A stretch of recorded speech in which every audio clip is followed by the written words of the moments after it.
a school, they say there's no Bibles allowed in that school. Okay, they're gonna teach your child about every kind of wicked doctrine on the face of the earth, but they'll never let it teach them the 10 Commandments. Exodus 20 and 1. If you read this in your school, you'll get suspended. Okay? They had the 10 Commandments up at a courthouse, and people was protesting saying you gotta get rid of those 10 Commandments. Yeah, it took a while, but they got rid of them. So what kind of judgment goes down in a courthouse that doesn't allow the 10 Commandments in there? Is that the one that had it written in stone too? Yeah. Yeah, they got rid of it. And it wasn't more than one courthouse too, it was more than one of them. Man, they paid like, they paid thousands of dollars for that thing too. Shit, I would like to have one of those in my front yard. It was nice, wasn't it? Yeah. I liked it too. Here you go, Exodus 20. I mean, it is. I mean, it was the way it was made. It was made out of marble. Yeah, it was made by a mason, an expert. Yeah, right. Not to be hypocrites like these devils are. They like putting shit on their license plates, stickers on their cars, and about I love Jesus. Yeah, I love Jesus. Stupid shit. And you know they are far away from the Lord. Then that's what they were trying to portray. Just like that bitch down there, she was fighting for homosexual rights. She says, oh yeah, it's nice. She said she was fighting, she said she loved Jesus, but she was fighting for faggot rights. Oh yeah. Like Italian or something.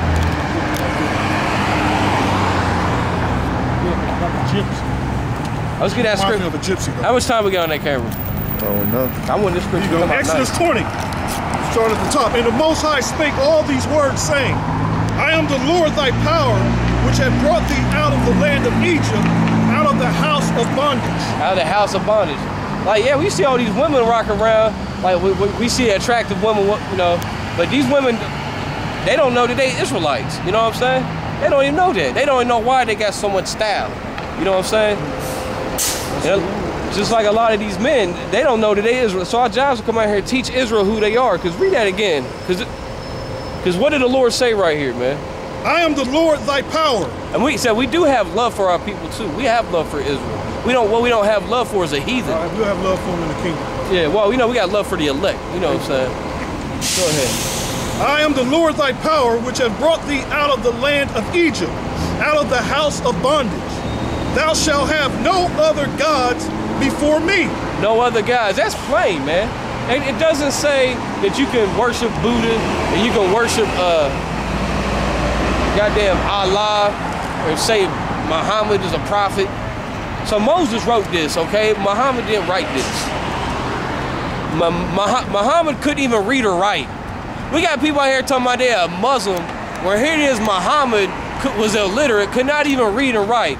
So that tells you only what kind of person is a Muslim, a dumbass. When your top prophet was illiterate. I mean, I'm not making that up. Go look at it, Google it or something. Go Google Muhammad was illiterate. If you don't believe me, go Google that.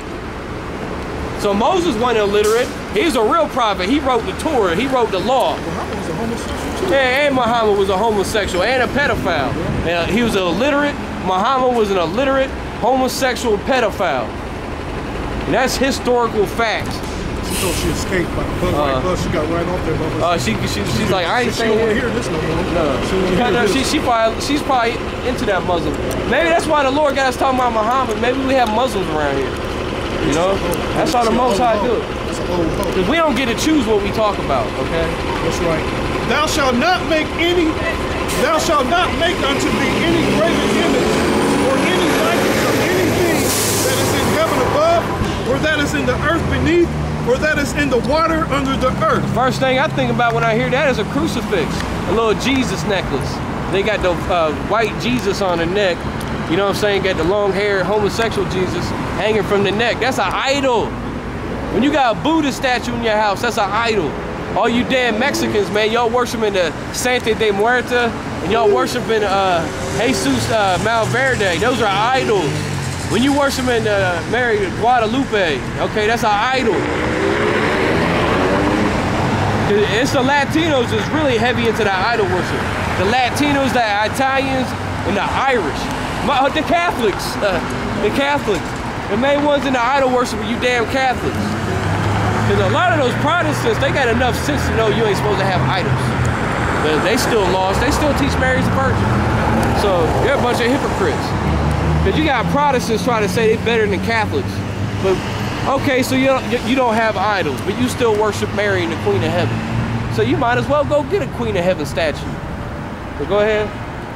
Thou shalt not bow down thyself to them, nor serve them, for I, the Lord thy power, am a jealous power, visiting the iniquity of the fathers upon the children unto the third and fourth generation of them that hate me. So the Lord is jealous. Why is he jealous? Because we're his wife. Okay, we're that virgin, the espoused unto the Most High, and we're his wife.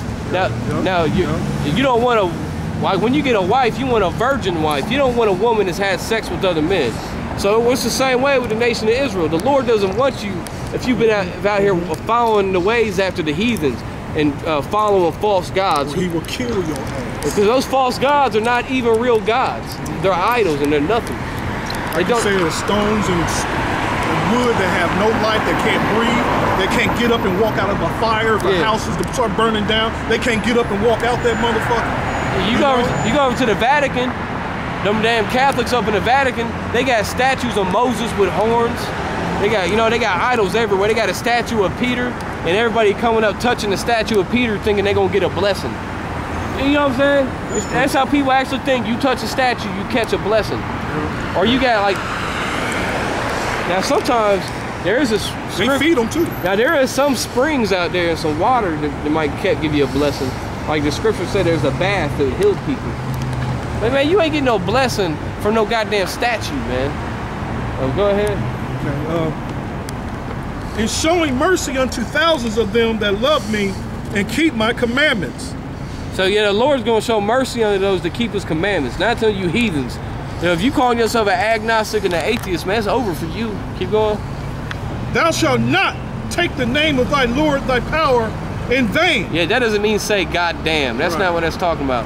What that means is when you take the name of the Lord and you're asking the Lord to do something wicked, or you curse the Lord, okay? You can't be praying to the name of the Lord to do wicked stuff. Or you can't be cursing at the Lord, cursing at the Lord, in his name. So keep going. For the Lord will not hold him guiltless that taketh his name in vain. Remember the Sabbath day to keep holy. So if you laugh at the Lord's name, if we tell you the Lord's name, because the Most High's name is Yahweh, and the one you call Christ, his name is Yahweh Shai. So if you laugh at those names, that's the same as taking the name of the Lord in vain too. That's what, you know what I mean? Just keep going. 6 days shalt thou labor and do all thy work, but the 7th day is the Sabbath of the Lord thy power. In it thou shalt not do any work, thou nor thy son, nor thy daughter, thy manservant, nor thy maidservant, nor thy cattle, nor thy stranger that is within thy gates. Yeah, because the Bible uses a lunar calendar, so if you want to keep the Sabbath properly, go home, get you a calendar, and check out the calendar and look at the new moons. Hey, I like that. You're a freak. Look like a Pippi Longstocking. Little ballerina. Hey, Pippi. 2 minutes. All right, I go read through that real quick. For in 6 days the Lord made heaven and earth. Oh yeah, because in America there's no Sabbath day. They work every day. Every day the stores are open every day in America. Keep going. The sea and all that is in them, and rest the 7th day. So ain't nobody getting no rest out here, okay? Just like you're supposed to have a land Sabbath also, and you're supposed to till the land for 6 years, but on the 7th year you let that land rest, okay?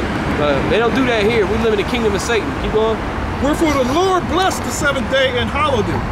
Honor thy father and thy mother, that thy days may be long upon the land which thy Lord thy power giveth thee. That's funny. I just had a dream about my mom and dad. Yeah, so that's common sense. It should be. Thou shalt not kill. Thou shalt not commit adultery. Thou shalt not kill. Thou shalt not commit adultery. Now this is the words of God. Keep going. That's when God came down. This is the commandments of God spoken out of the Most High's mouth, okay? And he said, thou shalt not commit adultery. But in America, adultery is legal. That's one of the 10 commandments. That's one of the 10 commandments. That's right. And it's legal. A woman gets rewarded with child support and all kind of government assistance for being an adulterous whore. Thou shalt not steal. Thou shalt not bear false witness against thy neighbor. Everybody bear false witness out here. When you go to the courthouse, people will sue you for the coat off your back. Thou shalt not covet thy neighbor's house. Thou shalt not covet thy neighbor's wife. People, now cover that neighbor's wife. Everybody want to fuck everybody else's wife, man. Thinking about it, dreaming about it. And then they have TV shows about it. Right. On the TV shows, everybody's watching. There's nothing but adultery in the TV shows. Nor his manservant, nor his maidservant, nor his ox, nor his ass, nor anything that is thy neighbor's. All the people saw the thunderings of the lightning and the noise of the trumpet and the mountain smoking. So then the mountain smoke, that's the Most High, because the Most High was speaking to him up in that chariot, and he was blasting them. Right. And that trumpet, there's the sounds of them chariots. And when the people saw it, they removed and stood afar off. Yeah, they didn't want to die. They were scared to death of that chariot. Plus the Lord said, you can only come so close, or I'll kill you. Yeah. You know what I'm saying? And they said unto Moses, speak thou with us, and we will hear. But let not the Most High speak with us. So you say, yeah, y'all better be happy the Lord sent us out here to talk to you, because you sure don't want the Most High himself to come out here and talk to you and to curse you out. You think we speak with a rough language? You think we say bad words? Well, let the Most High talk to you. Let's see how you like that. Oh shit goes on. Well, they're gonna get soon enough. They're gonna get their taste of that anyway. While they live in their denial and shit, they're gonna feel this wrath.